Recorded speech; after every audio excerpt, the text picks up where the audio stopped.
The hour of convening having arrived, all members of this house will please report to the floor of the house, the gallery in room 341. All members will report to work. The clerk will ring the bell.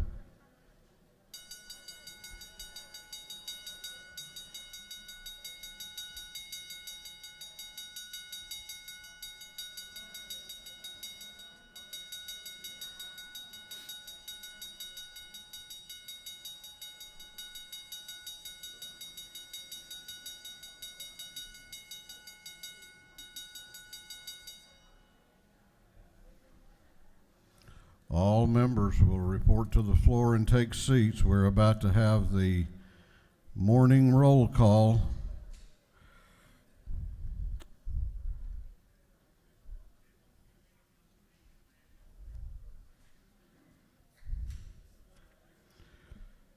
We're going to have the morning roll call now. All members present will please answer yes or here loudly to signify their presence.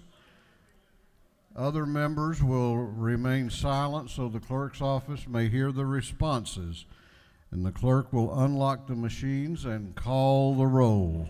Alexander, Nullowitz, Barr, Barton, Belton, Benton, Bennett, Bentley, Beverly, Blackman, Bodie, Bruce, Burns, Carpenter, Carson, Chokas, Clark H., Collins, Cooper, Corbett, Dempsey, Dickey, Dollar, Drenner, Dubnik, Evstration, England, Irwin, Fleming, Fry, Gaines, Gardner, Glanton, Gravely, Harrell, Hatchett, Hawkins, Hitchens, Holcomb,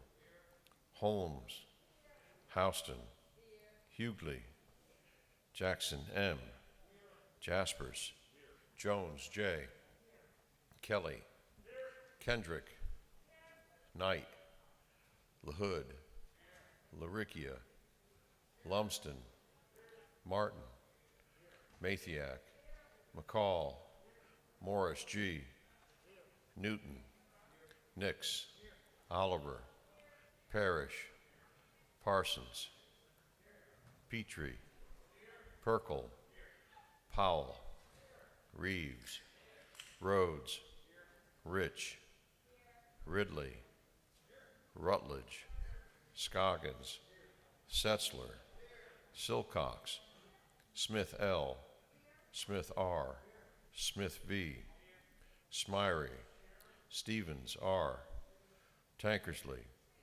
Tanner, Tarvin, Taylor, Thomas E., Trammell, Washburn, Watson, Welch, Werkheiser, Wiedauer, Williams A., Williamson, Yerda, Allen, Bazemore, Bernau, Cannon, Carter, Clark D., Clark J., Cook, Davis, Douglas, Dreyer, Donahue, Earhart, Evans, Frazier, Gilligan, Gertler, Henson, Hill, Hogan, Holland, Holly, Hopson, Howard, Hutchinson, Jackson D., Jones S., Jones T., Jones V., Couch, Kennard, Lopez Romero, Marin, McLean, McLaurin, McLeod, Meeks, Mitchell, Moore B., Moore C., Morris M., Nelson, Wen, Paris, Prince, Pullen, Robichaud, Saints, Schofield, Scott, Shannon, Sharper, Smith M, Stevens M, Stevenson, Thomas A.M., Turner, Walensky, Wilkerson, Williams M.F., Williams N., Wilson, Beasley Teague, Here. Bonner, Here. Buckner, Here. Chet, Here. Caldwell, Here. Campbell, Here. Cantrell, Here. Dickerson, Here. Deuce, Here. Gamble, Here. Gilliard, Here. Gordon, Here. Green, Here. Gullett, Here. Jones J.B., Here. Kirby, Here. Lott, Mathis, Metz, Here. Momtahan, Here. Park, Here. Pruitt, Rogers, Here. Singleton, Here. Stovall, Here. Williams R., Here. Anulowitz, Bodie, Carpenter, Clark J., Dreyer, Fleming, Hatchett, Holly, Hughley, Hutchinson, Jones T., Jones V., Knight, Lott, Wen, Here. Prince, Pruitt, Thomas A.M., Welch, Williams M.F., Williams Son.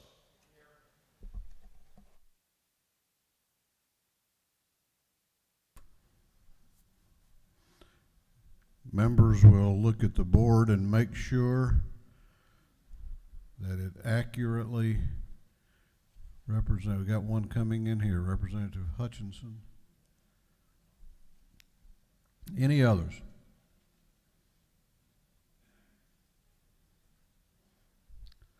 Mr. Clerk, you may lock the machines. Doorkeepers will close the doors and keep them closed. Well, good morning. Let's have a good day today. What do y'all say? Legislative Day 37.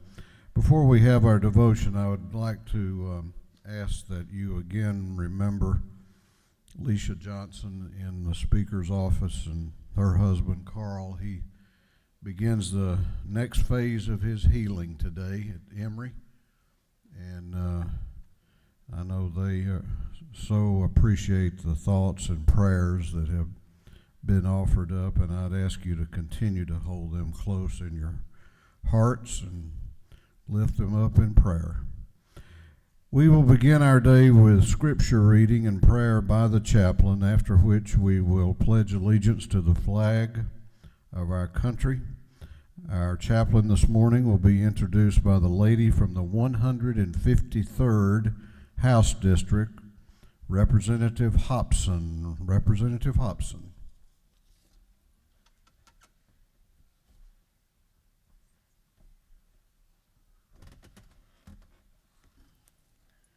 Thank you, Mr. Speaker.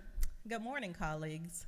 As you all know, in this new world we're living in right now, we are facing a lot of different changes. One of the things that has changed dramatically is sports. I'm missing ESPN like many of you are, I'm sure. I'm a football mom. I have a son who's about to start football at Duke. and two other sons that are playing. So football is very important, but it's also changed because of COVID-19. And we're not certain how the new world of sports is going to play out as we continue to figure out how we navigate through this new world. But for now, I'm excited to at least bring you something that's football related. So today it gives me great pleasure to introduce to you one of Albany's very own, former NFL player, Derrick Moore, who is a motivational speaker, and he is also the chaplain of the Georgia Tech football team. Derrick is a graduate of Northeastern State University, where he was first team All-American in football, and he went on to play pro football with the Atlanta Falcons in 1992. He also played for the Detroit Lions and the Carolina Panthers. So, just want to give you guys something that's football related. But anyway, one of the quotes that I found in researching Mr. Moore is Derrick is the very best at taking insights of his experiences as a professional football player and athlete and translating those experiences into corporate business, leadership, and team building environments to motivate and inspire audiences. So it is my prayer today that he inspires us as we go through the business of today's activities and orders. So colleagues, to present to you today the chaplain of the day, my homeboy from Albany, Georgia, Derrick Moore.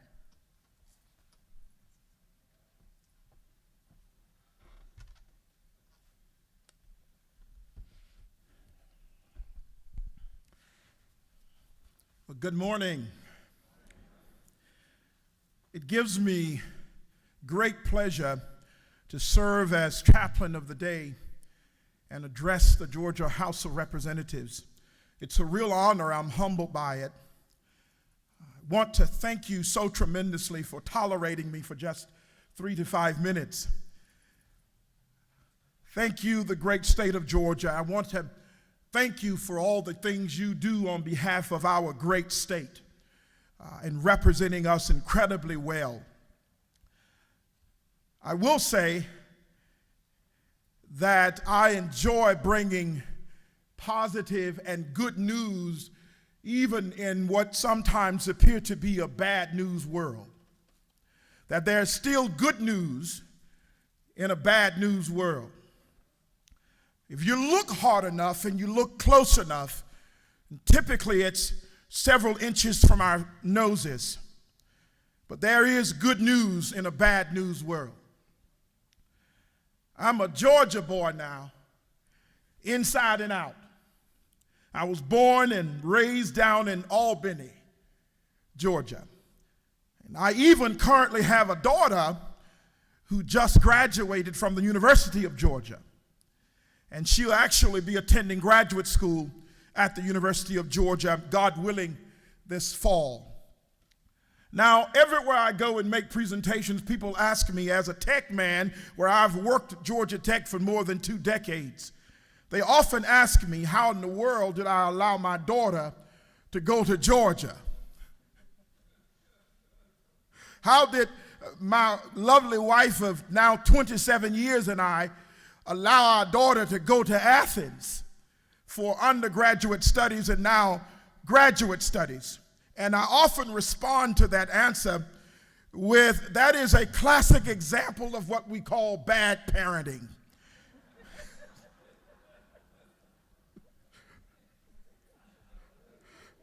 Well, she is most proud of her experiences in Athens at the University of Georgia.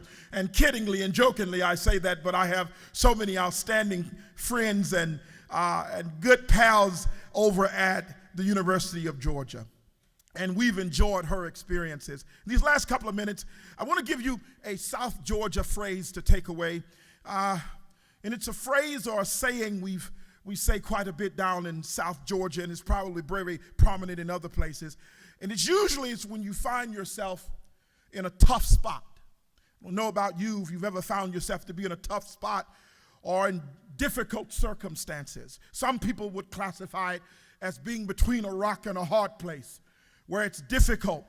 And as you look into our culture currently, we have a pandemic, on one hand, and we've got social unrest on another hand, and then you look around and you've got every other issue and circumstance under the sun to still deal with on an ongoing basis, and it appears to be what we call a perfect storm. A pandemic, social unrest, and all the other issues that's not only facing our state, but also our nation and world. But I'll tell you the good news. If there was a way in it, there's a way out of it. If there was a way in this mess or this pickle that we're in, and down in South Georgia, we call that being in a pickle. You wake up in the morning and read the news, and you turn on the television and you see all of the current reports about this pandemic, and you look at the social unrest issues and social justice issues taking place all around the country and world, and you say, my God, what a perfect storm. And we stand there and I say, if there was a way in this pickle, there is a way out of it. The Bible talks about a way in these last couple of minutes. In John 14:6, the great Bible man, Jesus, according to Christendom, the Christian faith, and one in which I still firmly hang my hat, Jesus said to doubting Thomas, as he said many things to him, he said to him, as they reported, then how should we and how can we know the way out of this mess, this pickle we find ourselves in? How can we know? Jesus said to him, he says, I am the way. I am the way. If there was a way in it, there's a way out of it. And in the grand scheme of things, he says, the only way out of this mess is through me. Because he can take an ugly mess and turn it into a beautiful mess. So here we are this morning dealing with this pickle we find ourselves in. But the good news of the morning is that we're going to get out of it. And that isn't a single day that I wake up not believing it. And if we're going to get out of it, I want to recommend two things that we consider. Because those two things will serve as our exit out of this pickle, I say, that we're in. And they'll prompt us to solve it. We've got to use our two ears to listen and our one brain to learn. And if we listen and learn, it provides a pathway out of even a pandemic, even social unrest, even every other challenging item on your desk. If we become people who use both of our ears to hear and use our brains to learn, we can then find the right application and action steps necessary to go forward not only as a great state, but as a great people. And I firmly believe that we are always better together than we can ever be apart. When we come together as people, reasonable, sensible human beings, we then have the possibility of discovering where the exit out of this troubling an experience that we are all dealing with and are going through. So I leave that with you to listen and to learn. And I close with my tough person quote of the morning that I tell my children, we raised them to be built for tough times and tough moments. And we say tough times don't last, but tough people do. That we will outlast even these dire circumstances that we all face and are quite honestly frightening experiences. And I challenge them with those quotes each morning. I want to read the great Navy creed. They say that for the Navy diver, that diving is the most dangerous job in the Navy. The Navy diver is not a fighting individual, but they are a salvage expert. If it's lost on the water, they find it. If it's sunk, they bring it up. If it's in the way, they move it.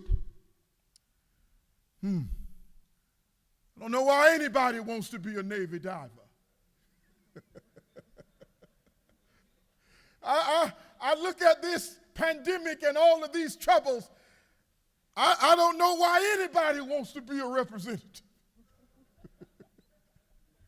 But that's what we do.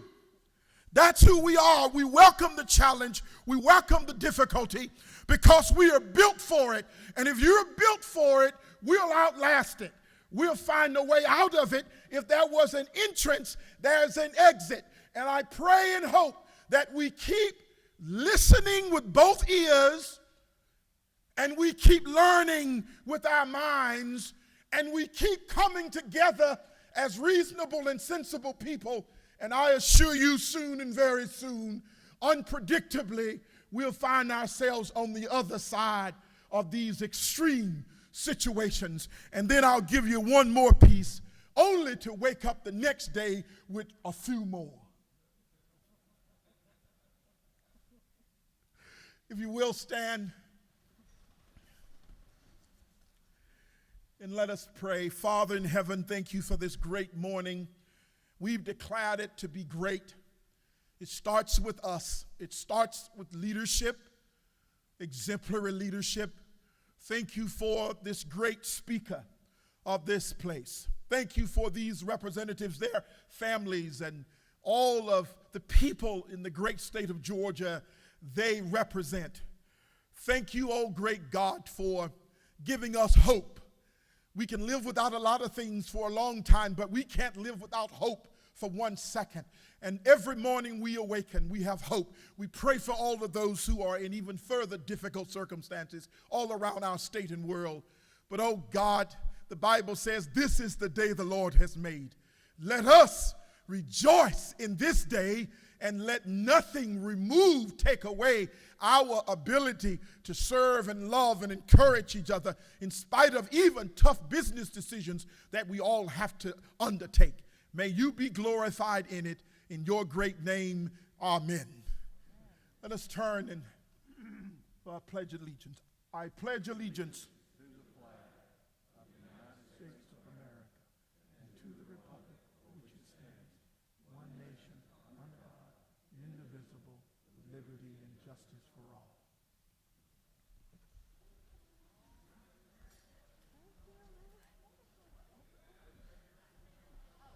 Doorkeepers will unlock the doors.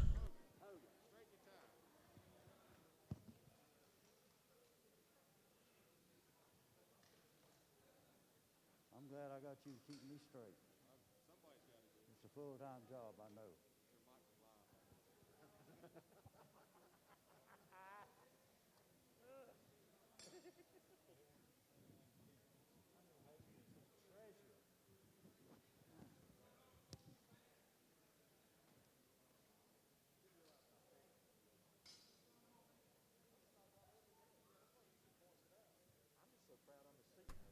What an amazing message to begin today with. I told him he was an amazing man. Anybody that could be the chaplain of the Georgia Tech football team knew about tough challenges and tough times.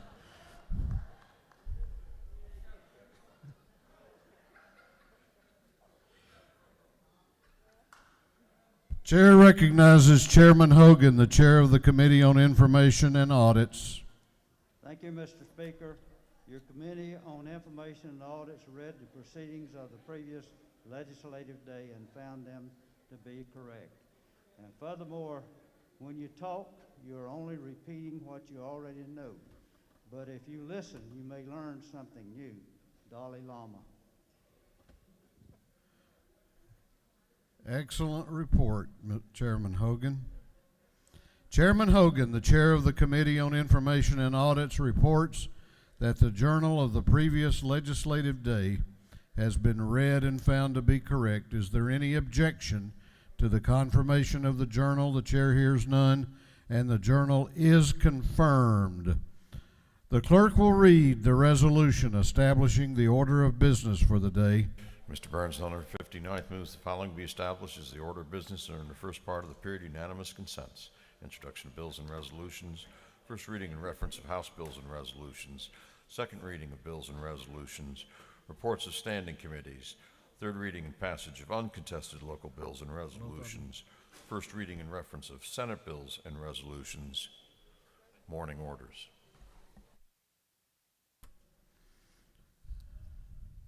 Is there any objection to the adoption of the resolution establishing the order of business for the day? The chair hears none, and the resolution is adopted. First reading of bills and resolutions. The clerk will read. House Bill 1250 by Representative Dreyer, the 59th, Gardner, the 57th, Bernal, the 77th, Renner, the 85th, Wilkerson, the 38th, and others. Bill being entitled an act to amend Code Section 3587 of the Official Code of Georgia Annotated relating the powers and duties of the Georgia Peace Officer Standards and Training Council. Public Safety and Homeland Security. That completes first readers. Second reading of bills and resolutions. The clerk will read.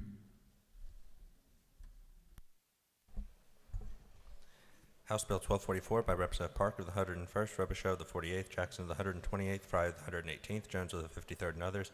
A bill relating to general provisions relative to law enforcement officers and agencies. House Bill 1245 by Representative Burchett of the 176th, a bill to create the Lanier County Building Authority. House Bill 1246 by Representative Burchett of the 176th, Corbett of the 174th, Meeks of the 178th, Zanes of the 180th, a bill to amend an act to create the Ware County Water and Sewer Authority.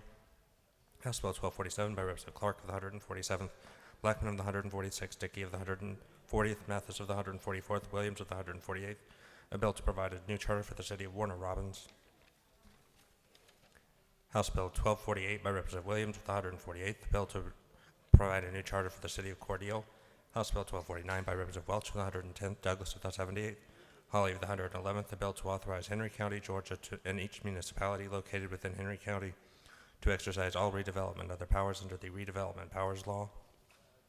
Senate Bill 506 by Senator Unterman of the 45th, a bill to provide a new homestead exemption from City of Beaufort ad valorem taxes. Senate Bill 510 by Senator Tillery of the 19th, a bill to create a Board of Elections and Registration for Wheeler County. Senate Bill 517 by Senator Lucas of the 26th, a bill to provide a new charter for the city of Jeffersonville, through second readers.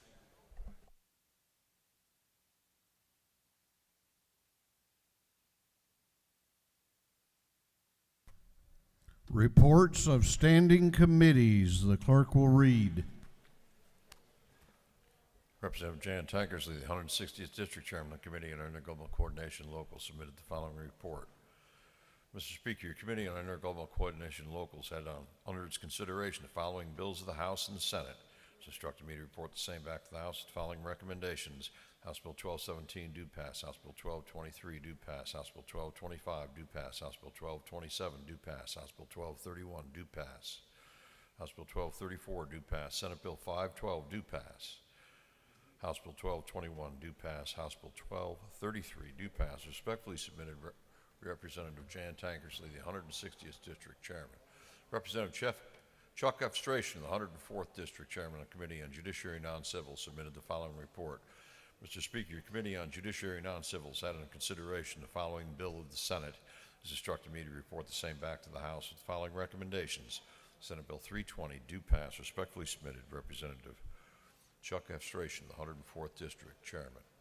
Representative Bill Hitchens, the 161st District Chairman of the Committee on Public Safety and Homeland Security, submitted the following report. Mr. Speaker, your Committee on Public Safety and Homeland Security has had under consideration the following resolution of the House. It's instructed me to report the same back to the House. The following recommendations. House Resolution 1599 do pass by committee substitute. Respectfully submitted, Representative Bill Hitchens, 161st District Chairman. That completes the reports of standing committees.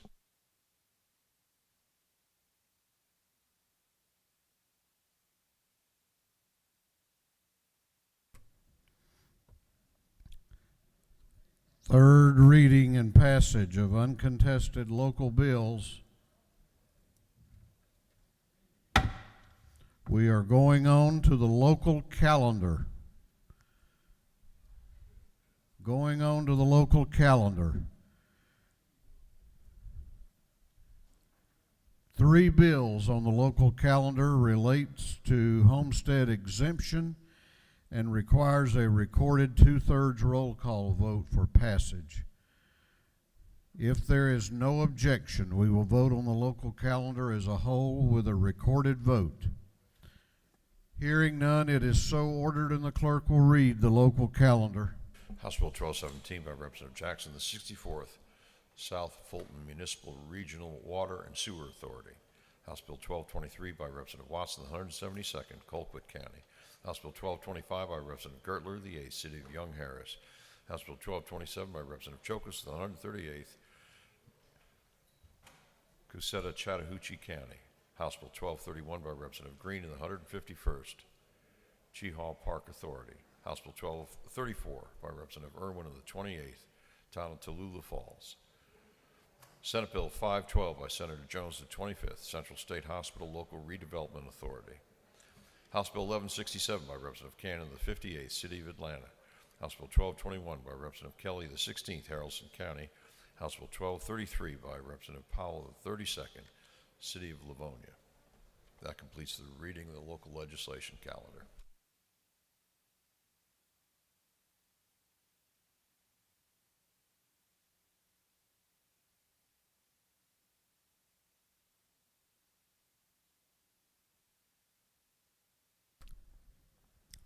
Is there any objection to the previous question being ordered on the local calendar? The chair hears none. The previous question is ordered. Is there any objection to agreeing to the report of the committee, which was favorable to the passage of the bills? The chair hears none. The report of the committee is agreed to. Shall these bills now pass? All those in favor of the passage of the bills on the local calendar will vote aye. Those opposed will vote no, and the clerk will unlock the machines and call the roll.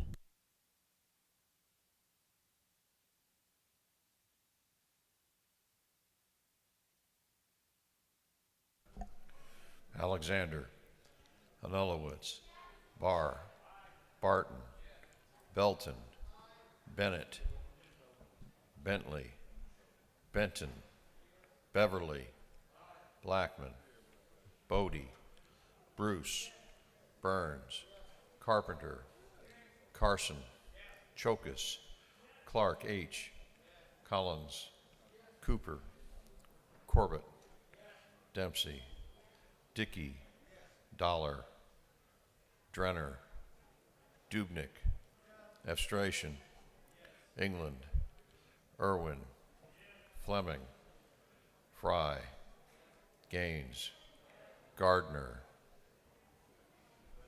Glanton, Gravely, Harrell, Hatchett, Hawkins, Hitchens, Holcomb, Holmes, Houston, Hughley, Jackson M., Jaspers, Jones J., Kelly, Kendrick, Knight, LaHood, LaRicchia, Lumsden, Martin, Mathiak, McCall, Morris G.,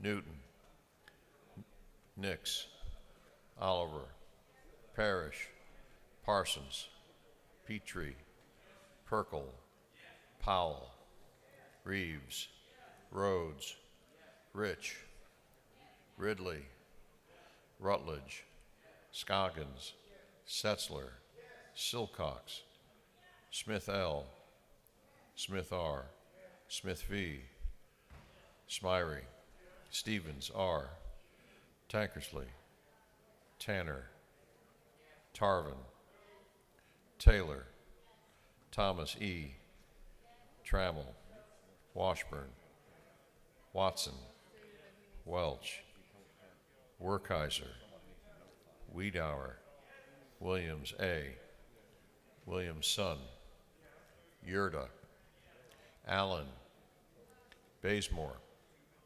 Bernal, Cannon, Carter, Clark D., Clark J., Cook, Davis, Douglas, Dreyer, Donahue, Earhart, Evans, Frazier, Gilligan, Gertler, Henson, Hill, Hogan, Holland, Holly, Hopson, Howard, Hutchinson, Jackson D, Jones S, Jones T, Jones V, Couch, Kennard, Lopez Romero, Marin, McLean, McLaurin, McLeod, Meeks, Mitchell, Moore B, Morris C, Morris M, Nelson, Wen, Paris, Prince, Pullen, Robichaud, Saints, Schofield, Scott, Shannon, Sharper, Smith M, Stevens M, Stevenson, Thomas A.M., Turner, Walensky, Wilkerson, Williams M.F., Williams N., Wilson, Beasley Teague,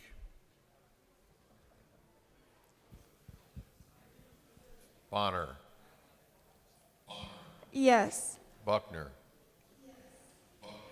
Yes. Burchett, Caldwell, Yes. Campbell, Yes. Cantrell, Yes. Dickerson, Dukes, Yes. Yes. Gamble, Yes. Gilliard, Yes. Gordon, Green, Yes. Gullett, Yes. Jones J.B., Yes. Kirby, Lott, Yes. Mathis, Metz, Momtahan, Park, Yes. Pruitt, Rogers, Singleton, Stovall, Yes. Yes. Williams R, Yes. Beasley Teague, Blackman, Bodie, Bruce, Clark J, Cooper, Drenner, Dreyer, Donahue, Fleming, Frazier, Yes. Gilligan, Gordon, Gertler, Hopson, Houston, Kennard, Metz, Momtahan, Morris M, Newton, Paris, Prince, Rogers, Thomas A.M., Washburn, Welch, Williams M.F.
All right, members will look at the board and make sure that it's accurate.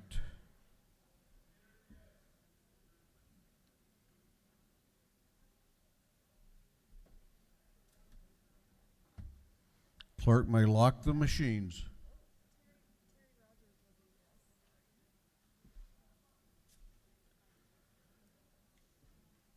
On the passage of the bills on the local calendar, the ayes are 151, the nays are 0. These bills, having received the requisite constitutional majority, are therefore passed. We're going on now to morning orders. Morning orders.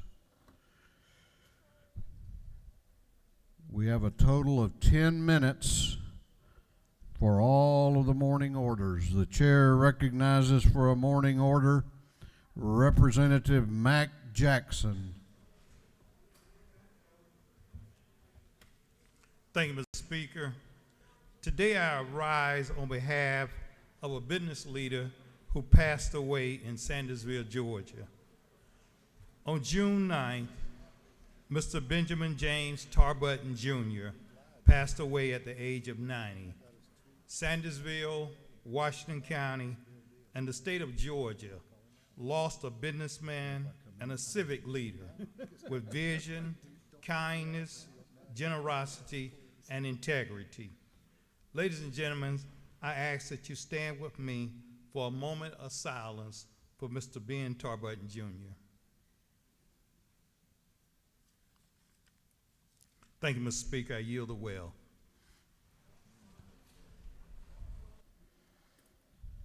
Chair recognizes the chair of the House Economic Development and Tourism Committee, Chairman Stevens, for a morning order.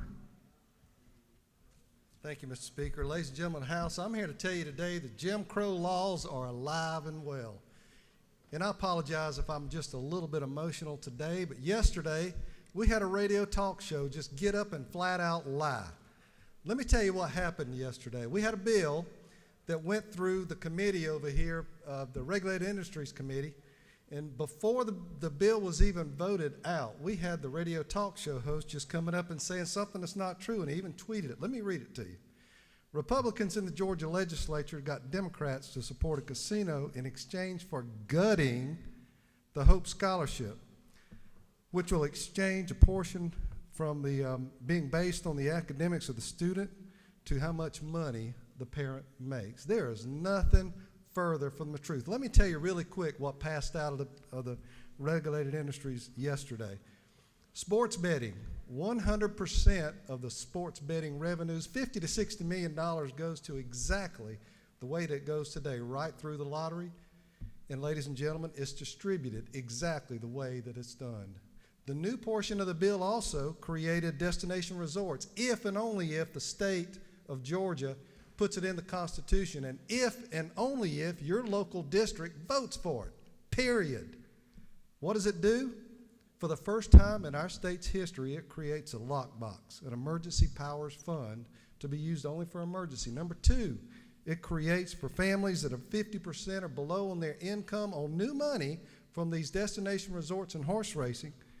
For those median income folks, those folks that are foster kids that never could afford, even if they had a scholarship from Hope, they couldn't afford to go to school because of the difference in tuition in their Hope, or they couldn't afford housing or books and fees, or the mom that's working 2 jobs, by God, to be able to get in pre-K because she didn't get picked from the lottery. Ladies and gentlemen, that's the truth of what's happening yesterday. Shame on you, and it's about time that we allow folks to vote, because that's the core of Jim Crow, is keep the people from voting. I yield well. So let me see if I understand what you said, Mr. Chairman. A radio talk show host told a lie?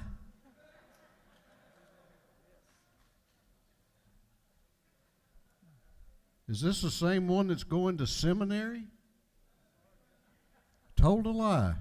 I'm usually shelling peas at that time of day and don't listen to things like this, but I'm shocked. I am truly shocked. Chair recognizes for a morning order Chairman Alan Powell.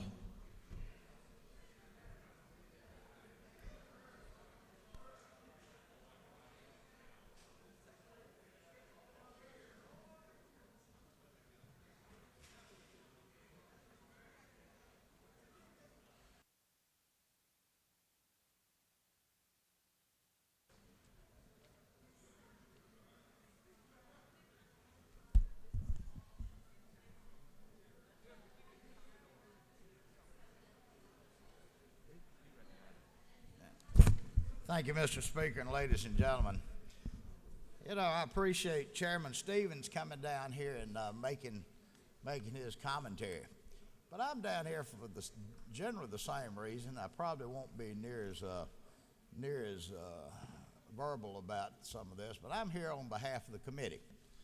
I don't know who this radio talk show host is, but you know, these liberal personalities, they get up there and say anything, you know, and I don't know if this is a guy, I don't know anything about him, but he's apparently very liberal in his persuasion, and I'm concerned about this because he's impugned the character of this House and the Regulated Industries Committee by plain spokenly passing out a lie.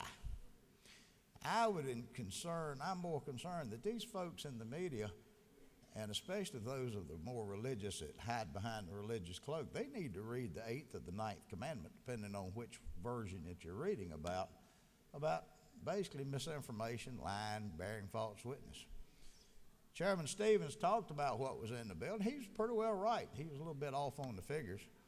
But we put money, we designated in that, if it's the will of the legislature, to put it on the ballot for the people of Georgia to vote for. We have constructed it as such that all the sports betting money can go to the lottery immediately. That's about $150 million guesstimated. And that would go a long way of helping the lottery, because we know how they can go through it like grist.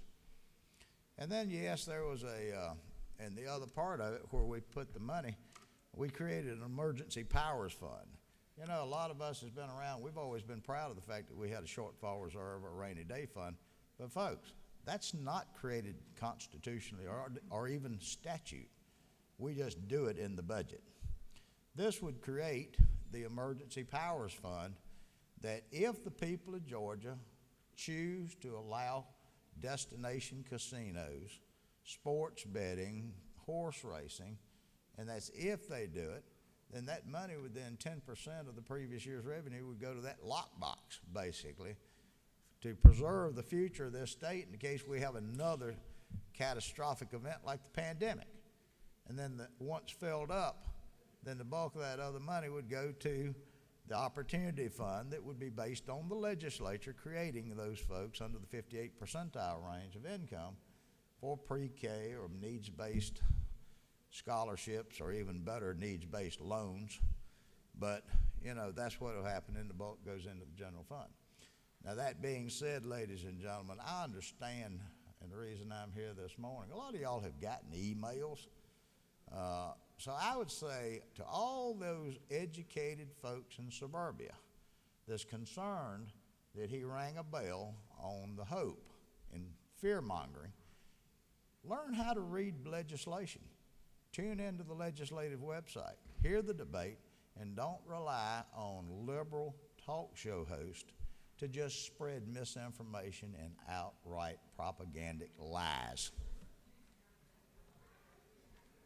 Chair recognizes Representative Hutchinson for a morning order. Representative, you got 1 minute and 40 seconds. Thank you, Mr. Speaker. I'll try to make this quick.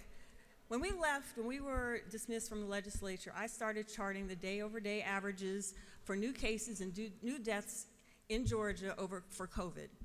I stand before you today because I want to show you my chart from Saturday. This Saturday, we had 1,800 new cases of COVID in Georgia. This is an all-time high. I didn't put this chart up here for you to look at the numbers because it's too small. I want you to see the trend lines. We are not going down. We have never gone down. And I am deeply disturbed at the dismissive nature that is the narrative over these COVID numbers. I'm being told that the governor met with the Hospital Association and asked them to prepare for the second wave. We're still on the first wave. This has not gone down, not ever. It's been told that we test more, and that's why the numbers are up. If we test more, but the percentage of positives remains the same, we still have a problem. We still have a problem. But what we're telling people is that everything is okay.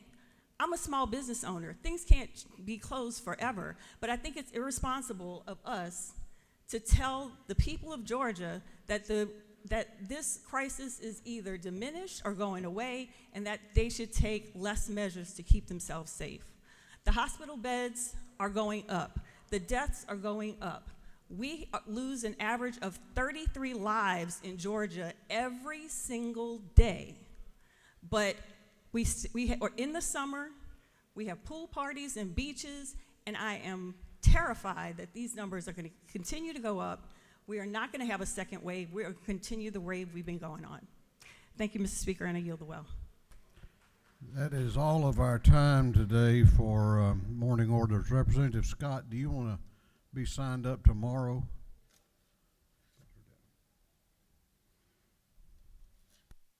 Okay, we're going on to the rules calendar.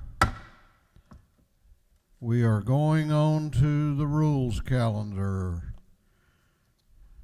Senate Bill 442 was postponed yesterday until the next legislative day, and it is called at this time. The clerk will read the caption to Senate Bill 442. Senate Bill 442 by Senator Ligon of the 3rd, Kennedy the 18th, Tillery the 19th, and Cowser of the 46th.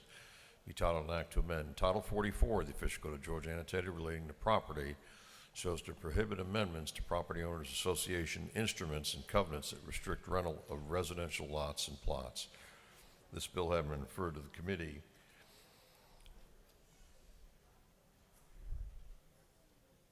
This having been referred to the Committee on Judiciary. That committee recommends that this bill do pass by committee substitute. Chair recognizes Representative Washburn to present the bill. Thank you, Mr. Speaker. Ladies and gentlemen of the House, I'm here to present Senate Bill 442, and there is a Judiciary Committee substitute. This bill has to do with Property Owners Association changing rules relative to the leasing of real estate that is owned. When you or anyone buys a piece of real estate, you certainly buy the property and you buy the rights and privileges that go with that. Two basic rights are the right to sell it and also the right to convey it with a leasehold interest or to lease it out. This bill is simple. It simply requires that the rules can't be changed in the middle of the game. Property Owners Association can change their rules with a 2/3 majority.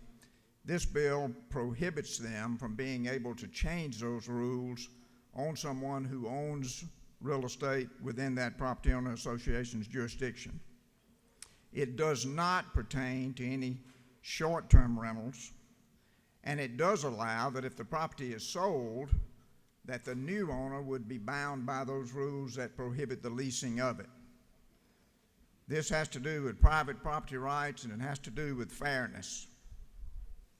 If you or maybe one of your children happen to own a piece of real estate controlled by a Property Owners Association, let's say your son or daughter lives down in Savannah and they have bought that first home, and so then they get an offer of a good job in Atlanta, and so they move.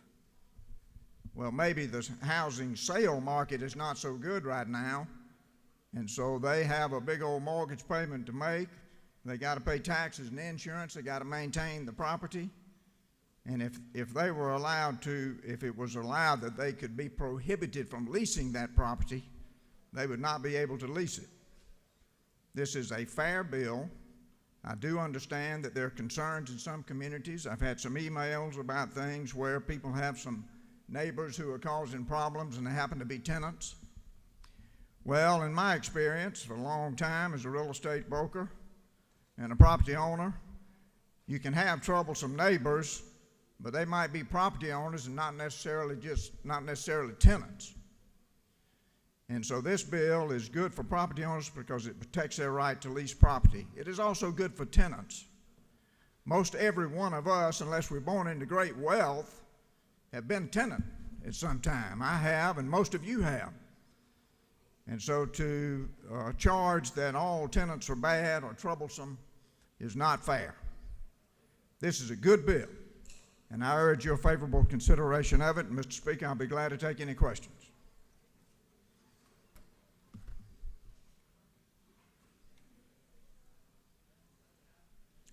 I don't think you have any questions.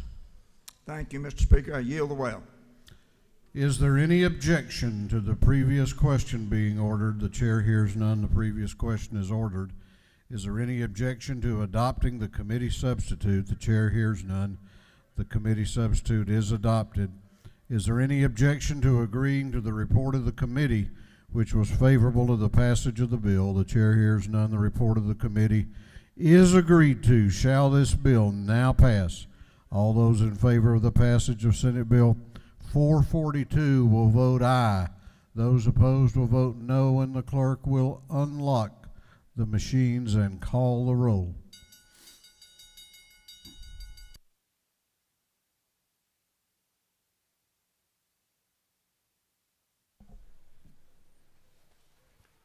Alexander, Manulowicz, Barr, Barton, Belton, Bennett, Bentley, Benton, Beverly, Blackman, Bodie, Bruce, Burns, Carpenter, Carson, Chokus, Clark H., Collins, Cooper, Corbett, Dempsey, Dickey, Dollar, Drenner, Dubnik, Efstration, England, Irwin, Fleming, Fry, Gaines, Gardner, Glanton, Gravely, Harrell, Hatchett, Hawkins, Hitchens, Holcomb, Holmes, Houston, Hughley, Jackson M., Jaspers, Jones J., Kelly, Kendrick, Knight, LaHood, LaRicchia, Lumsden, Martin, Mathiak, McCall, Morris G., Newton, Nix, Oliver, Parrish, Parsons, Petrie, Perkle, Powell,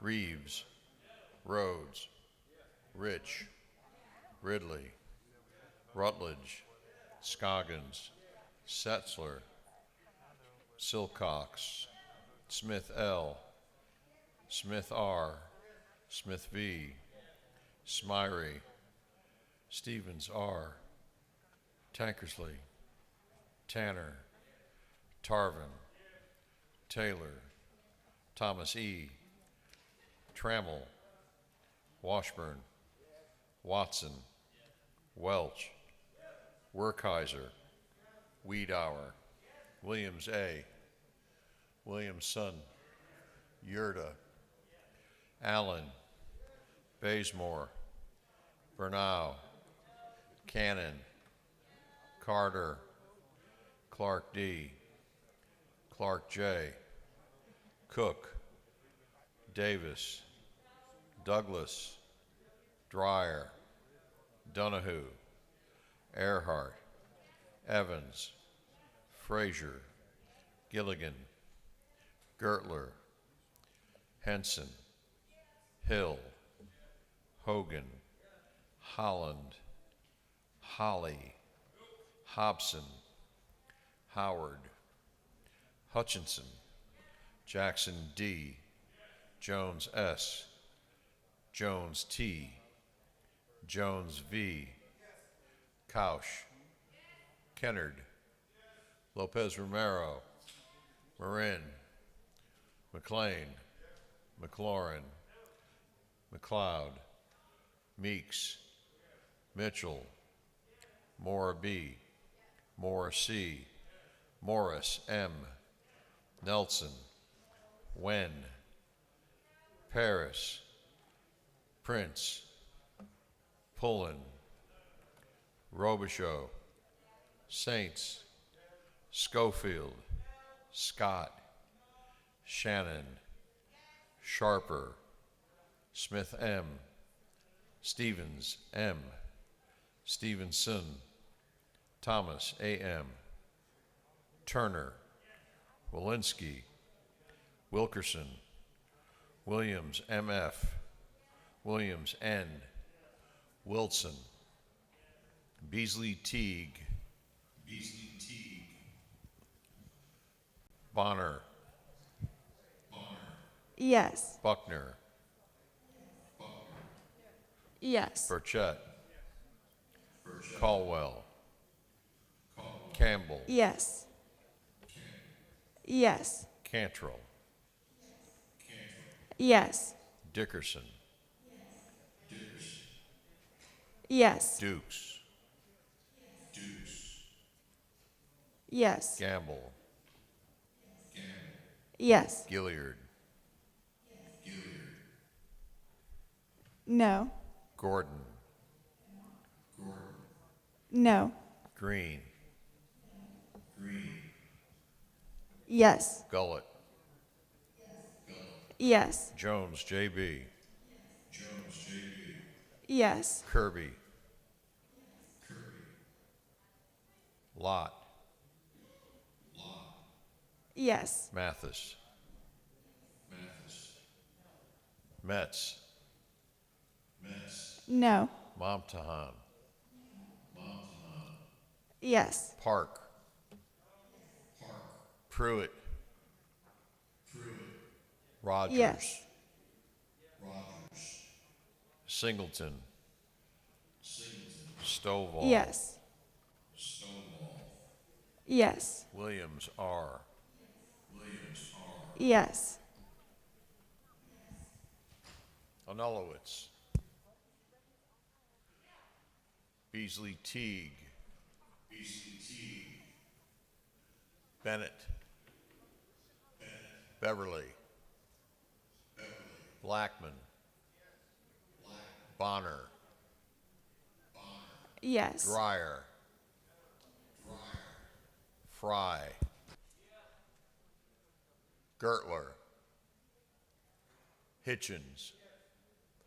Hopson. Hughley. Kelly. LaHood.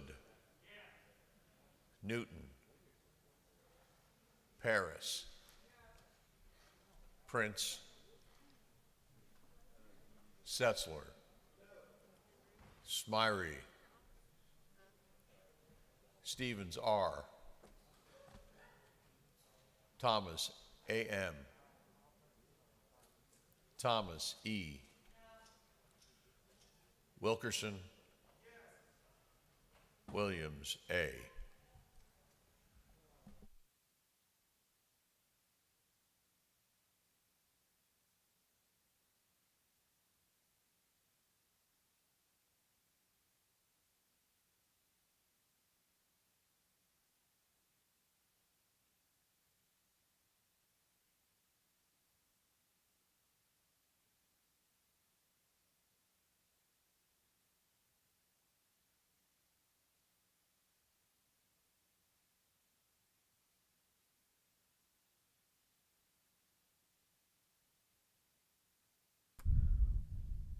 What purpose does Representative Bazemore rise? Parliamentary inquiry. State your inquiry. Is it not true that I've been the president of my homeowners association since '05? If the lady so states. And in that time, is it not true that I have seen an increase of purchases by out-of-state agencies and companies of homes? I'm sure the lady believes that to be true. Thank you, Mr. Speaker. Okay, members will look at the board and make sure that it is consistent with your intention to vote. Representative Henson up in the gallery.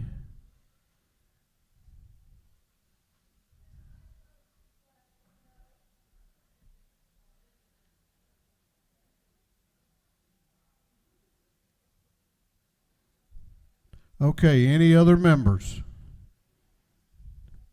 Any other members?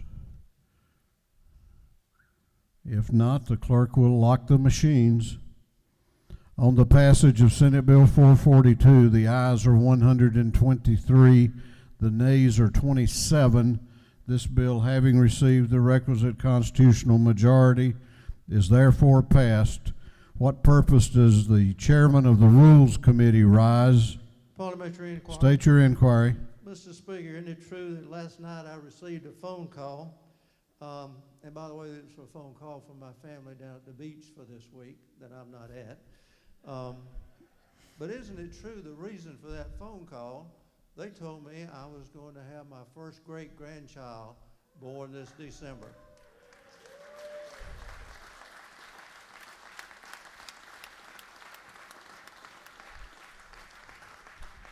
I would say that is wonderful news. Yes, sir. And I think if you take a look at our kids, our grandkids, and our great-grandkids, they're a special gift from God to us. Thank you, sir. Amen. And I noticed how you got in the fact that where they were and where you are, so.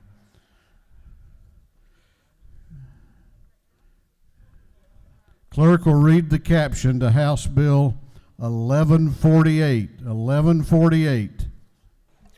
House Bill 1148 by Representative Houston of the 170th to be titled an act to amend an act to change provisions relating to the Magistrate Court of Berrien County approved March 18, 1985. This bill having referred to the Committee on Intergovernmental Coordination. The committee recommends that this bill do pass by committee substitute. Chair recognizes Chairman Houston to present the bill. Thank you, Mr. Speaker. House Bill 1148 is basically in two parts. I represent Berrien County and live in Berrien County. And the magistrate court in Berrien County has been appointed for years by the Superior Court judge. There are very few counties left that have appointed judges. And the people in my district, in my county, wanted to change the appointment of a magistrate court judge to be elected by the people. And so this elects the magistrate court judge by the people instead of appointing him. The next phase, part of the bill, makes this a nonpartisan race. We feel that judges should be nonpartisan. The best person for the job should be elected regardless of what party they're in, and we feel like that everybody that goes to any court should be treated the same. To emphasize that this is not a partisan bill, and I'm trying to pull anything over on you and keep a Democrat from winning, I just want to tell you that we went 85% for Kemp in the election, so I promise you I'm not trying to pull anything on you. I want it fair for everybody. Do I have any questions? Thank you.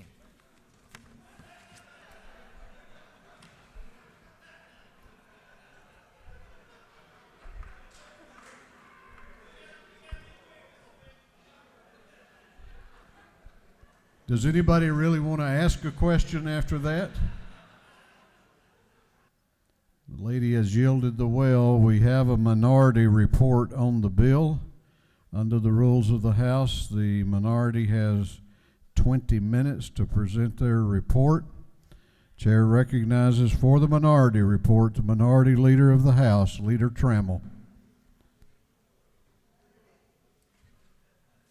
Thank you, Mr. Speaker. I'm going to try to make 20 minutes, 20 seconds, because we all know how we feel about judgeships and whether they should be partisan or nonpartisan. The only point I want to make is we should do them all the same way.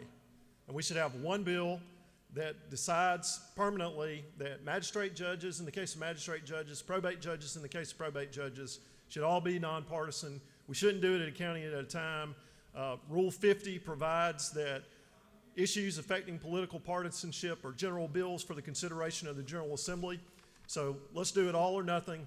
That's the basis for the minority report. Mr. Speaker, I yield the well. Is there any objection to the previous question being ordered? The chair hears none. The previous question is ordered. Is there any objection to adopting the committee substitute?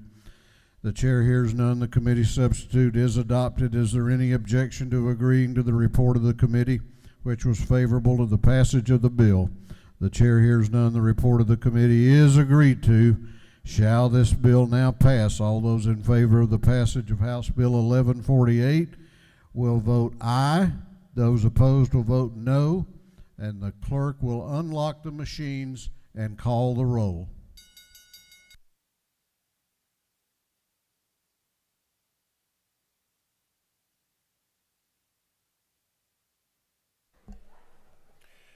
Alexander, Anulowitz, Barr, Barton, Belton, Bennett, Bentley, Benton, Beverly, Blackman, Bodie, Bruce, Burns, Carpenter, Carson, Chokus, Clark H., Collins, Cooper,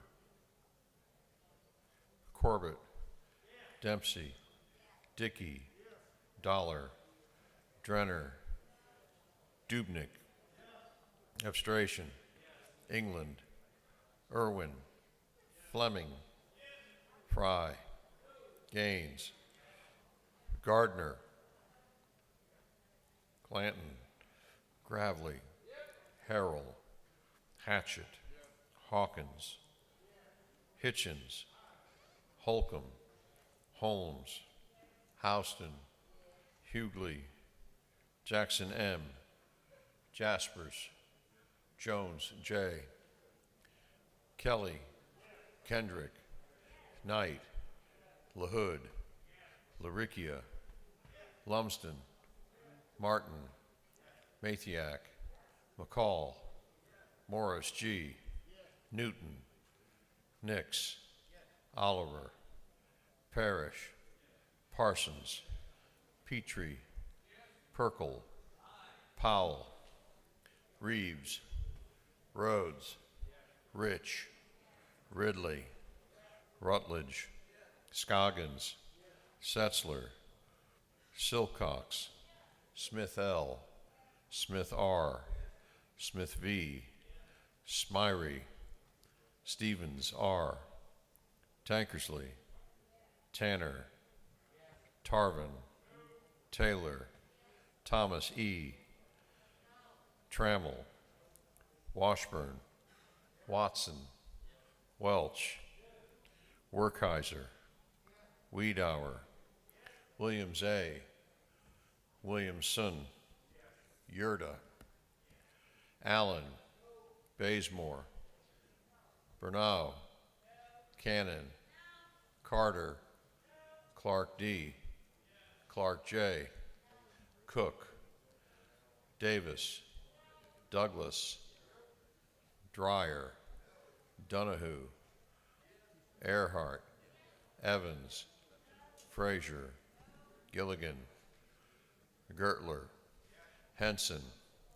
Hill, Hogan, Holland, Holly, Hopson, Howard, Hutchinson, Jackson D., Jones S., Jones T., Jones V., Couch, Kennard, Lopez Romero, Marin, McLean, McLaurin, McLeod, Meeks, Mitchell, Moore, B, Moore, C, Morris, M, Nelson, Wen, Paris, Prince, Pullen, Robichaud, Saints, Schofield, Scott, Shannon, Sharper, Smith, M, Stevens, M, Stevenson, Thomas, A.M., Turner, Walensky, Wilkerson, Williams, M.F., Williams, N, Wilson, Beasley, Teague, Bonner, No. Yes. Buckner, Yes. Burchett, Caldwell, Yes. Campbell, Yes. Cantrell, Yes. Dickerson, Dukes, Yes. Gamble, Yes. Gilliard, No. Gordon, No. Green, Yes. Gullett, Jones B, Jones JB, Yes. Kirby, Lott, Yes. Mathis, Metz, No. Momtahan, Park,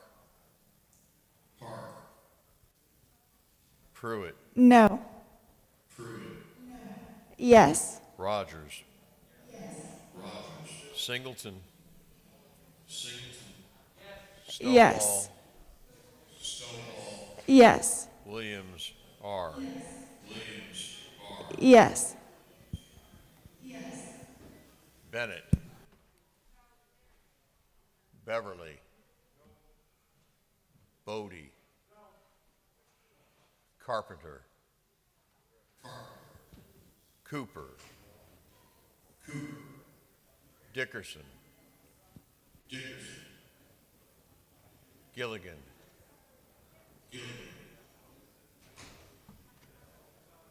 voted no. Holcomb, Hughley, Jackson M,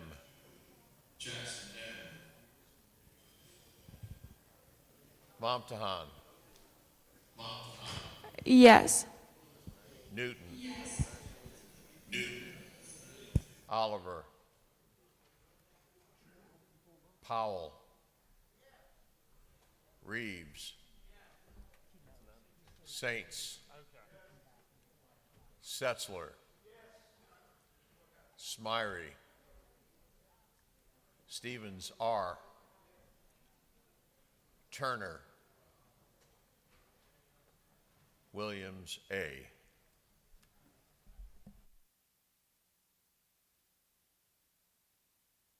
Okay, members will look at the board and be sure that it is accurate.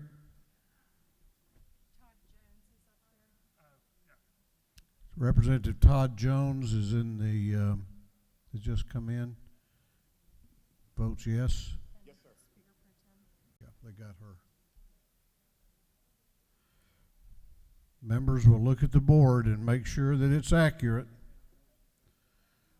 And the clerk will lock the machine on the passage of House Bill 1148. The ayes are 100. The nays are 57. This bill, having received the requisite constitutional majority, is therefore passed.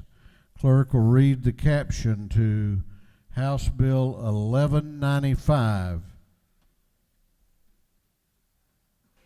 House Bill 1195 by Representative Hopson, the 170th, be titled an act to provide that future elections for the office of probate judge of Berrien County shall be nonpartisan elections. This bill having referred to the Committee on Intergovernmental Coordination and Local. That committee recommends that this bill do pass. Chair recognizes Chairman Houston to present the bill.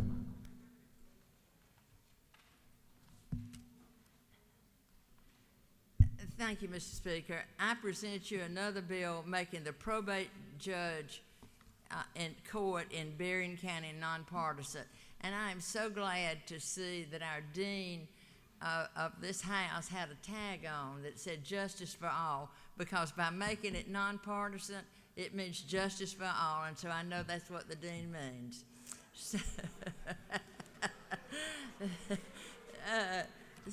I tell you, this is not a part. I'm not trying to steer this to be to any party. We just want everybody to pick the best judge they have. And, you know, if you think you know what's best for my county, just somebody was asking me today, another member of the caucus said, well, we're afraid that your population is going to increase so much in the census that it's going to make a difference. Well, we wish that rural Georgia would grow that much, but I hate to tell you, the census is not going to make any difference. Thank you, and I'd appreciate a yes vote, and I don't think I need to remind you how we went in the last two elections to show you it's not partisan. Thank you. Do you yield for questions? Be glad to. Chair recognizes Representative Beth Moore in the gallery to your right for a question. Is this a friendly question? Yes. Thank you. Does the gentle lady yield? Yes. Isn't it true that although you and I hail from different parts of the state and represent different parties, that you and I are actually cousins related through marriage? Yes, that is true. And I do appreciate your vote the last time, and I hope you realize blood is thicker than water. Yes, ma'am. But does the gentle lady yield for one more question? Yes. Yeah, it is true. I did vote yes in the last one, but isn't it also true that the reason I will vote no on this next one is because we do have a bill available that would make all judicial elections nonpartisan, which is a bill that I'm very much favor, but that I otherwise appreciate you bringing these bills. Is it not true that I told the author of the bill that I hoped he would let me sign it the next election, or in the next session? And I agree with you, all judges should be nonpartisan, but you know, right now we're just trying to get what the people wanted in my district and trying to have fair elections, and everybody in the court should be treated equal. Thank you, and I yield the well. Do you yield for any other questions? It's up to you. I'll answer one more. Chair recognizes Representative McLeod. Oh, okay. Where is up he? in the gallery in the middle. Okay. Does the gentle lady yield? Yes. Okay. So is it not true that nonpartisan elections actually make it more difficult for those attorneys running for judges? What now? Is it not true that when we run nonpartisan, it actually makes it more difficult for the candidate running to actually get their message out in the short period of time that they have as a nonpartisan candidate? Well, I don't think a nonpartisan, maybe, I don't understand, because I think when a judge is, somebody's judging a case, they ought to go by the law, not whether they think their political party thinks. But is it not true that they are running as partisan? They actually run the campaign like any other candidate that's running for election. I don't think judges do where I'm from. They have to market, they have to send out flyers. I don't know any judges on a probate court or a magistrate court that sends out flyers. Not in my district. They do in Gwinnett County. Well, I hope when you go to court, everybody treats you fairly and doesn't judge you by a party. I would expect Thank that, you. no matter what the party, I would expect that from a judge. Thank you. Thank you. Lady has yielded the well. We have a minority report. And under the rules of the House, the minority report is entitled for up to 20 minutes. Chair recognizes Leader Trammell to give the minority report.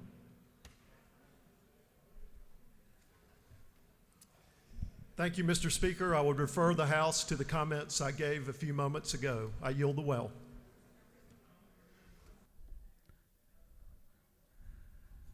Now that is a good example of brevity. Thank you, Mr. Leader. Is there any objection to the previous question being ordered? The chair hears none. The previous question is ordered. Is there any objection to agreeing to the report of the committee which was favorable to the passage of the bill? The chair hears none. The report of the committee is agreed to. Shall this bill now pass? All those in favor of the passage of the bill will vote aye. Those opposed will vote no, and the clerk will unlock the machines.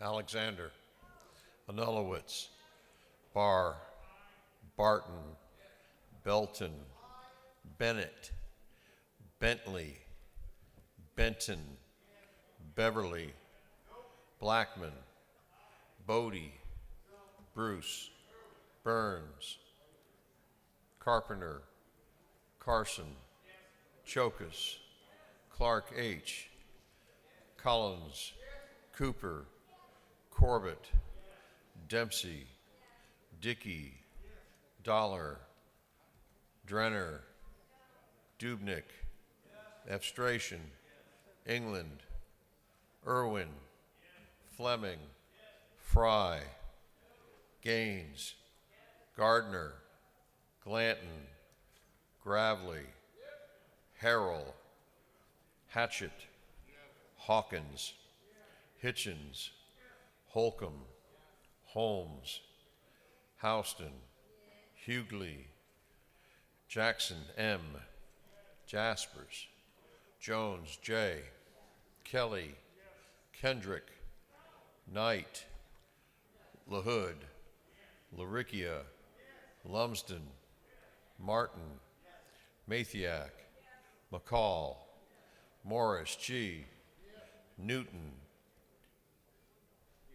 Nix, Oliver, Parrish, Parsons, Petrie, Perkle, Powell, Reeves, Rhodes, Rich, Ridley, Rutledge, Scoggins, Setzler, Silcox, Smith L., Smith R., Smith V., Smyrie, Stevens R., Tankersley, Tanner, Tarvin, Taylor, Thomas E., Trammell, Washburn, Watson, Welch, Werkheiser, Wiedauer, Williams A., Williamson, Yurda, Allen,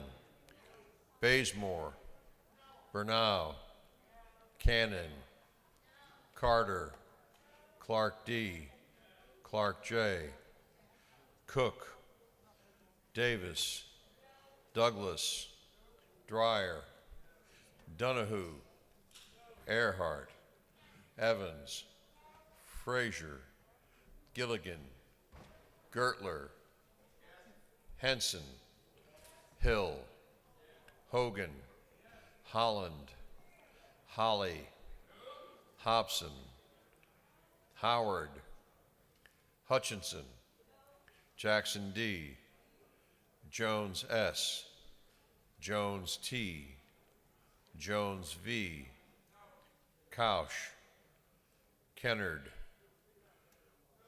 Lopez Romero, Marin, McLean, McLaurin, McLeod, Meeks, Mitchell, Moore B., Morris C., Morris M., Nelson, Wen, Paris, Prince, Pullen, Robichaux, Saints, Schofield, Scott, Shannon, Sharper, Smith M, Stevens M, Stevenson, Thomas A.M., Turner, Walensky, Wilkerson, Williams M.F., Williams N., Wilson,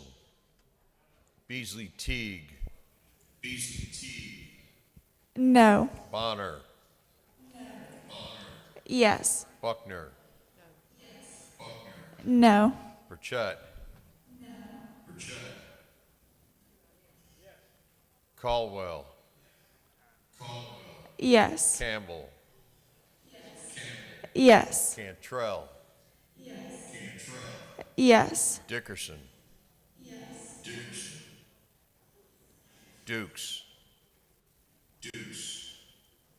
No. Gamble, Yes. Gilliard, No. Gordon, No. Green, Yes. Gullett,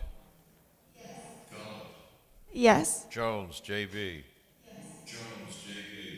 Yes. Kirby, Lott, Yes. Metz, No. Momtahan, Yes. Park, No. Pruitt, Rogers, Singleton, Yes. Stovall, Yes. Williams R., Yes. Bennett, Burns, Carpenter, Dickerson, Dreyer, Frazier, Gilligan, Hughley, Jackson D, Jones T, Newton, Parrish,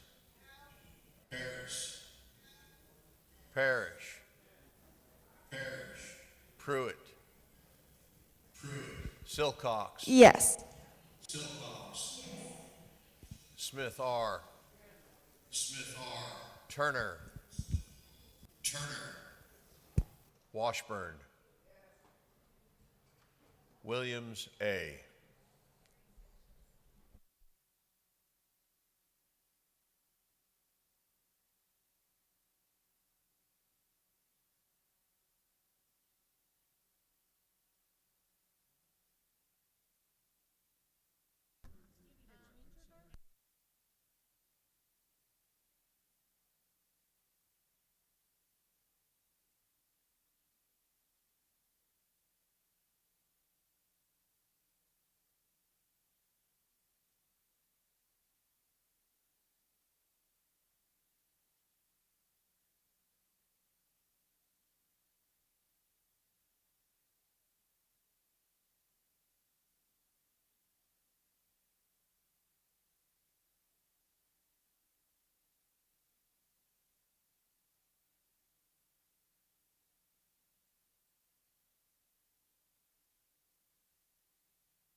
All right, members will look at the board and make sure that it is accurate.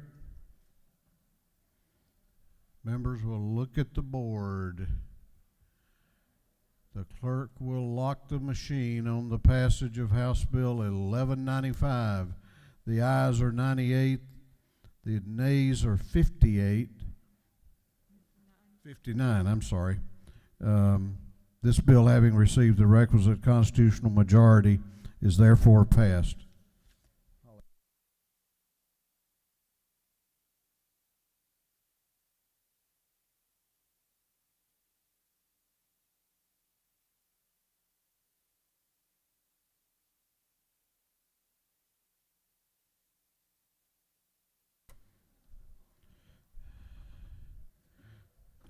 Clerk will read the caption to Senate Bill 435. Senate Bill 435 by Senator Strickland, the 17th Tillery, the 19th Kirkpatrick, the 32nd Albers, the 56th, and others, be titled an act to amend Article 1 of Chapter 10 of Title 17 and Article 2 of Chapter 3 of Title 35, the official code of Georgia annotated relating to procedure for sentencing and imposition of punishment, and the Georgia Crime Information Center. This bill having referred to the Committee on Judiciary and Non-Civil. That committee recommends that this bill do pass.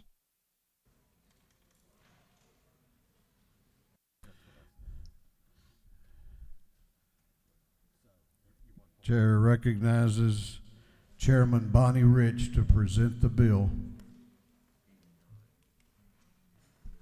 Thank you, Mr. Speaker, my colleagues. I bring to you today Senate Bill 435, also known as the Survivors First Act, and previously known as the Debbie Vance Act, who passed away unexpectedly last May, who was one of our courageous victim survivors of human trafficking. Part of our state's priority is to give victims of human trafficking an opportunity to move forward with their lives after they have escaped.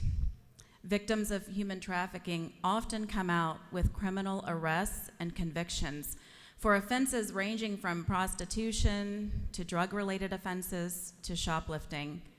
These convictions can prevent these victims from moving ahead with their lives. They can prevent them from getting a job, housing, and an education. This bill authorizes the vacating and sometimes the lesser restricting of reporting of convictions and sentencing for those who have obtained them as a result of being a victim of human trafficking for labor or sexual servitude. 2 years ago, the Street Grace Survivor Advisory Board met to discuss human trafficking policy changes that were needed in our state, and they identified this bill as their priority policy.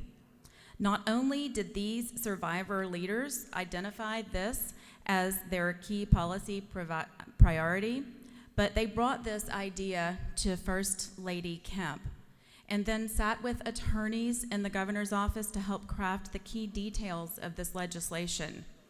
This legislation is a great example of our legislature listening to the human trafficking survivors and overcomers who have first-hand expertise in this area, and is being held up nationally as an example of the good that can come when survivors are not just invited to the table to exploit them for their moving stories, but are treated as the experts that they truly are. I have a statement from the Street Grace Survivor Advisor Board Co-Chair Nikki Burrell. She says, as a trafficking survivor myself, I understand the importance of having to rebuild my life after severe complex trauma. Part of my trauma while I was trafficked included an arrest, and I am not alone in this. Many, many trafficking survivors have been arrested while being forced to commit crimes during the duress of their experience, just to survive their everyday life.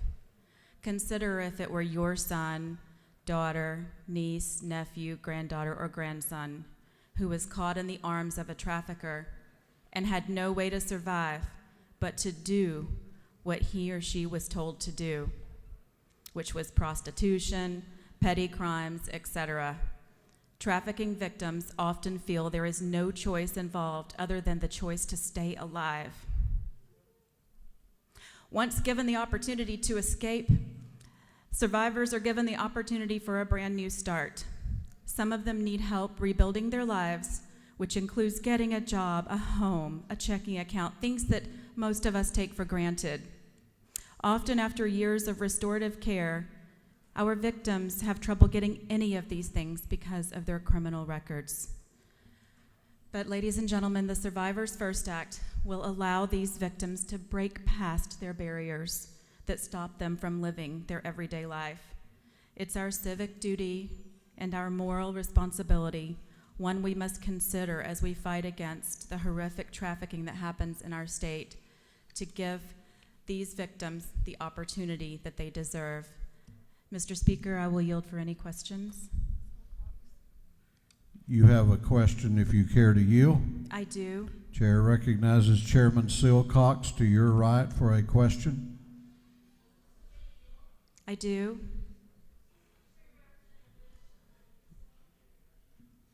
Isn't it true, Representative Rich, that this bill will allow judges to completely vacate convictions and sentences of defendants who've been victims of sex trafficking? Yes, that is true. Isn't it also true, Representative Rich, that this will greatly further the work of the Grace Commission and First Lady Marty Kemp's work? Yes, it will. Thank you for the question. Thank you for bringing the bill. And it's important to note that it does allow judges that option, and if necessary, there will be a full evidentiary hearing so as to prevent any abuse. We've made sure that everything is locked down very carefully in this. Thank you for your question. Mr. Speaker, I yield the well. Lady has yielded the well. Is there any objection to the previous question being ordered? The chair hears none. The previous question is ordered. Is there any objection to agreeing to the report of the committee, which was favorable to the passage of the bill? The chair hears none. The report of the committee is agreed to. Shall this bill now pass? All those in favor of the passage of the bill will vote aye. Those opposed will vote no, and the clerk will unlock the machines and call the roll.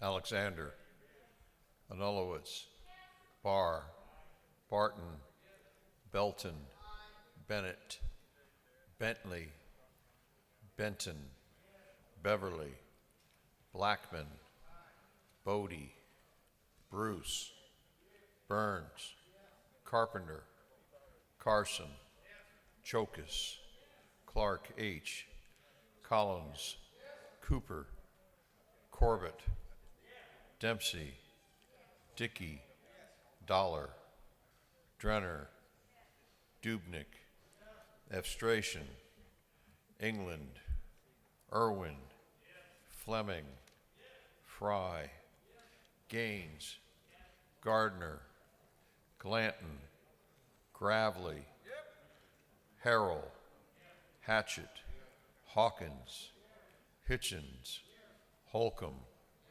Holmes, Houston, Hughley, Jackson M., Jaspers, Jones J., Kelly, Kendrick, Knight, LaHood, Laricchia, Lumsden, Martin, Mathiak, McCall, Morris G., Newton, Nix, Oliver, Parrish,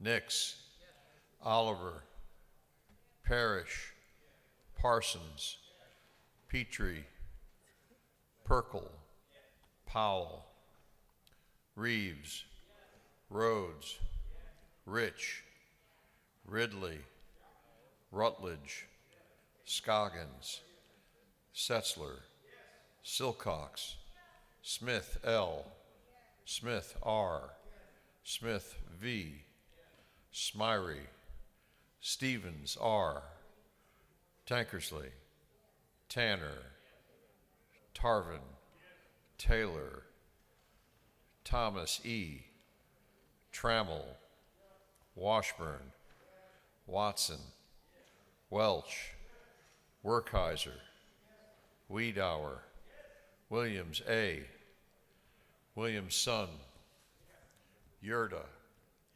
Allen, Bazemore, Bernau, Cannon, Carter, Clark D, Clark J, Cook, Davis, Douglas, Dreyer, Donahue, Earhart, Evans, Frazier, Gilligan, Gertler, Henson, Hill, Hogan, Holland, Holly, Hopson, Howard, Hutchinson, Jackson D, Jones S, Jones T, Jones V, Couch, Kennard, Lopez Romero, Marin, McLean, McLaurin, McLeod, Meeks, Mitchell, Moore B, Moore C, Morris M, Nelson, Wen, Paris, Prince, Pullen, Robichaud, Saints, Schofield, Scott, Shannon, Sharper, Smith M, Stevens M, Stevenson, Thomas A.M., Turner, Walensky, Wilkerson, Williams M.F., Williams N., Wilson, Beasley Teague, Yes. Bonner, Yes. Buckner, Yes. Burchett, Caldwell, Yes. Campbell, Yes. Cantrell, Yes. Dickerson, Yes. Dukes, Yes. Gamble, Yes. Gilliard, Yes. Gordon, Yes. Green, Yes. Gullett, Yes. Jones J.B., Yes. Kirby, Yes. Lott, Yes. Mathis, Yes. Metz, Yes. Momtahan, Yeah. Yes. Park, Yes. Pruitt, Yes. Rogers, Singleton, Yes. Stovall, Yes. Williams R, Yes. Bennett,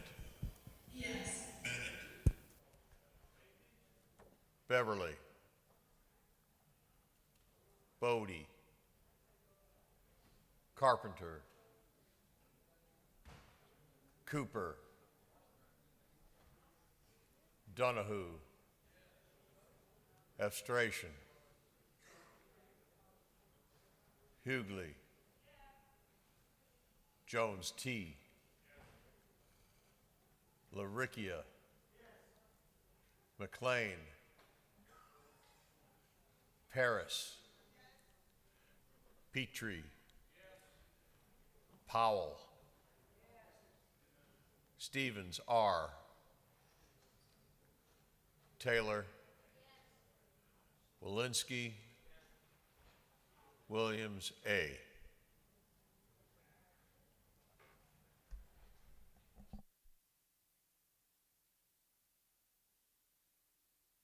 Members will look at the board and make sure it's accurate.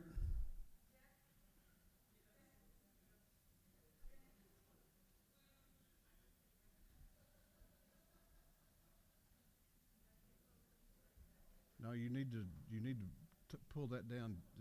Okay. Bennett. Okay, they have you. Did he vote?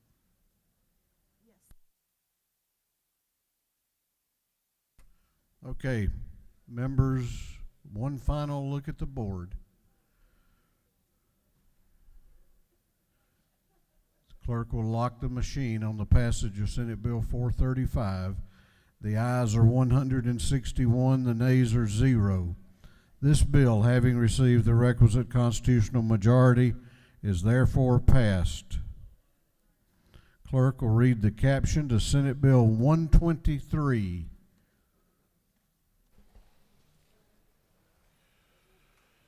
Senate Bill 123 by Senator Ligon III, Watson I, Kirkpatrick the 13th, Oracle the 36th, Jones the 25th, and others to be titled an act to amend Chapter 8 of Title 12 of the Official Code of Georgia annotated relating to waste management so as to eliminate the coal ash surcharge. This bill having referred to the Committee on Natural Resources and Environment. That committee recommends that this bill do pass by committee substitute. Ladies and gentlemen of the House, for the final time, Chair recognizes Representative Terry Rogers to present a bill. In this case, it's Senate Bill 123. Thank you, Mr. Speaker. Yeah, this is kind of tough, final bill. But it's a very aptly named bill. It's Senate Bill 123, that's SB 123, and it's a simple bill, and it's as easy as 1, 2, 3. So there you go. 3 parts to this bill. I'm going to address 2 of them, fairly much in depth, and then I think that we're going to have another member that's going to speak to the second part. Part 1, it's a natural resources bill, and it deals with hazardous waste, solid waste, things of that nature. Part 1 is landfills. Most of you who live in rural counties know how important landfills are. A couple of years ago, a long time ago, matter of fact, in 1997, the House passed a bill and said it's going to come back to haunt us, but we're going to do it anyway. They moved to where you could not expand a landfill more than 2 miles, or you had to be 2 miles away from a military installation, and that had bombing ranges. And as you guys know, things have changed. And what this bill does, it's if you are an approved landfill as of 1997, and going forward, you can now expand your limits right there. This is especially important to a lot of counties, rural counties, because we all know how important land is right now. And so what that does, it just goes ahead and expands. That takes care of that problem that was created 30 years ago. Second thing it deals with is coal ash. And basically what we're doing on the coal ash is, right now it's $1 per ton. It fluctuates. What this will do is make coal ash $2.50 a ton, and then 20% of that will go back to the counties for remediation, for some really good programs such as recycling, things of that nature, education, cleanup. And I think Representative Meeks is going to speak to that. And then the third thing is a bill that HB 926 that passed out of Natural Resources unanimously, and then somehow or another got caught up during all the COVID stuff and did not get on the floor. So HB 926 is put on there. It is the Solid Waste Fund and the Hazardous Waste Fund Trust Fund. And basically what it does is it makes solid waste 75 cents a ton, and then tires $1 per tire. These funds will be used to maintain cleanups, things of that nature. And I want to give a special shout out. When it went through the committee, it was very much of a nonpartisan sort of thing. Democrats on the committee as well as Republicans looked and said, hey, there needs to be better transparency on this thing. And so what we're doing is we already had a report coming from EPD to the Natural Resources Committee that talked about where the money was being spent and for hazardous waste, but it didn't have it for solid waste. So we've put that into the bill to where now solid waste will report back and give a full thing, give a full accounting. So that's the bill in a nutshell. It's a pretty simple bill. It's a good bill. It generates a lot of money that does a lot of good things. I'm very excited about the fact that 20% are going back to education programs, things of that nature. And Mr. Speaker, that's pretty much it. I do not. Yeah, you have a question. Do you yield? Yes, sir.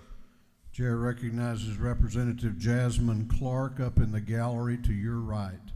Yes, ma'am. Does the gentleman yield? Yes, ma'am. Can you just tell me what LC number you're reading from? What LC number? Yes. You know? It is LC 41151-8S. I do not have a copy of that in our notebook, so that's the reason I was asking. Okay, yes, ma'am. This was a substitute that we did because there was a glitch in the thing. And I will add also that what this does is it sunsets on the solid waste and the hazardous waste in 2025, and that was what the that's probably what the real substitute was. Okay, thank you. Thank you, ma'am. Do you further yield? Yes, sir.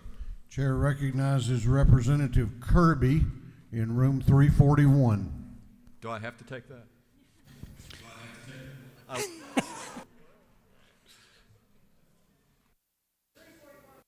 The 341 caucus objects to that, Representative Rogers, so will you yield? Yes, sir. Just a simple question, if I understand right. Without the passage of this bill, is this the one that's going to leave us a big hole in the budget that this bill is going to fill? It would leave about a $20 million hole in the budget. That is correct. Okay, so passing of this bill will close that $20 million hole for us. It will go a long way, yes, it's my understanding. I'm not certain of the exact number. That's the last number that I saw on it. Thank you, sir. Thank you. You have one more question if you care to yield. Yes, sir, I'll yield for one more. Chair recognizes Representative Carter up in the gallery just to the right of the middle. Yes. Thank you. Does the gentleman yield? Yes, ma'am. Would you please repeat the LC number? Because I believe we have the wrong one. The LC number that I have in front of me is LC 44151-8S. That isn't the one that we have.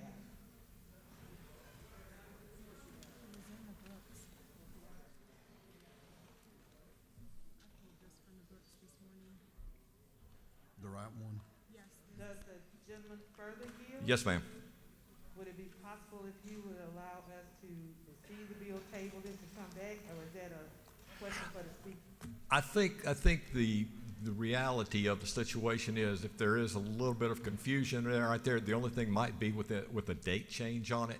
I really don't think it has we had some language in here that went from 2019 to 2020 that had not been updated. That would have been the only thing that would have been updated on the language. Quite frankly, ma'am, I just don't believe it would have an impact on the bill. Does the gentleman further yield? Yes, ma'am. Is it not true that there is an excessive amount of landfills that are in black communities? Ma'am, I could not answer that. Does the gentleman further yield? Yes, ma'am, for one more. In my area alone, we're seeing an excess of recycling in landfills that directly affects the health of our community. So could you help me understand what's the benefit of passing this legislation? You're talking about the legislation regarding the landfills. Yes, ma'am. One of the things that is a good thing about this, if you're talking about the expansion of the landfills, it's because of the fact that otherwise people would be forced to go out and to buy more expensive property somewhere else. This is just a complete and total thing. And I think what you'll see is a benefit there of reduced taxes and probably if they're expanding, more jobs created. I do not believe it will have a health impact because the landfills are already there. So, Mr. Speaker? You have another question, but to the representatives that were concerned about not having the proper LC number, there's a table outside the gallery with the copies of legislation on it, so you might want to check that. You have another question if you care to yield. I'll yield for one more. Chair recognizes Representative Al Williams to your left for a question. I knew that I could not get out of here without hearing from my good friend Al Williams. Yes, sir. Don't miss saying this, but I do know that there is a landfill bill that directly impacts McIntosh County that is attached to it. It's part of McIntosh County that I used to represent. But is it not true that this landfill is 10 miles from the closest house and sits next to the bombing range from the Buford Air Station, and there will be no impact on the African American community in McIntosh County? I will yield to the wisdom of my friend from Liberty County. Who knows a thing or two about McIntosh County, too? I tell you what. Mr. Speaker, with that, I would ask for your favorable consideration of this bill. It's a good bill, closes a tremendous gap in the budget. It does some good things. I love the fact that there was nonpartisan participation throughout the whole bill. It benefits all of Georgia, and I would like to end by asking for your vote and your favorable consideration of SB 123. And I think at this time I will yield the well and turn it over to Representative Meeks. No, that's my job. Your job is just to yield the well. Mr. Speaker, at this time I think I'm just going to yield the well and let you do your job.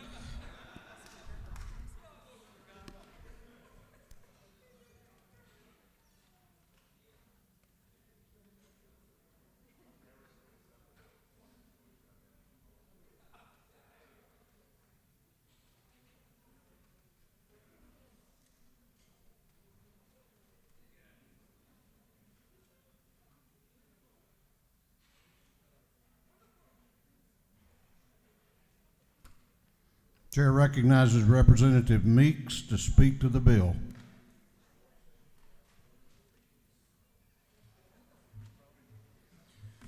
Thank you, Mr. Speaker. Ladies and gentlemen, I appreciate the opportunity to come before you today to offer a few words on Senate Bill 123. Senate Bill 123 also includes the language of House Bill 959, which was voted on this body earlier this year by a vote of 162 to 1.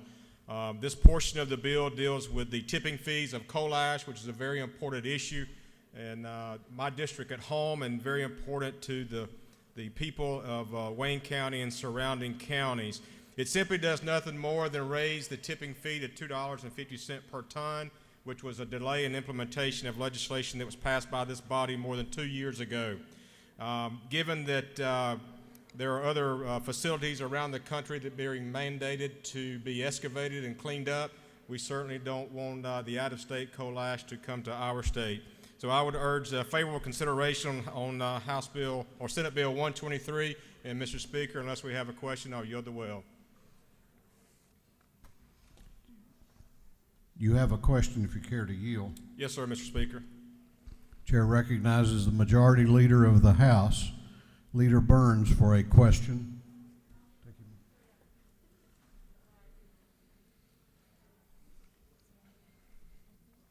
Gentleman yield. Yes, sir. Can you tell me who was the author of the bill that left this House? Myself, Representative Stephen Meeks. We appreciate that. Would the gentleman yield for further questions? Yes, sir. Is it not true that you've been one of the leaders in this House as far as being considerate and being proactive as in protecting our environment and protecting our citizens and dealing with this with the issue of coal ash in the state of Georgia? Yes, sir. As a farmer, I understand the importance of our natural resources, and you know of which you speak. The first and our members. Thank you. Thank you, Mr. Speaker. I'll yield the well. Gentleman has yielded the well. Okay, here's what we're going to do. Have copies, I understand copies, Mr. Clerk, are there or will be in seconds. Is that accurate? Additional copies are being sent. The chair, rather than table the bill after this debate, is going to ask members to be at ease for about 5 minutes. Go out and get a copy. We're going to take about 5 minutes and let you review that, and then we're going to vote.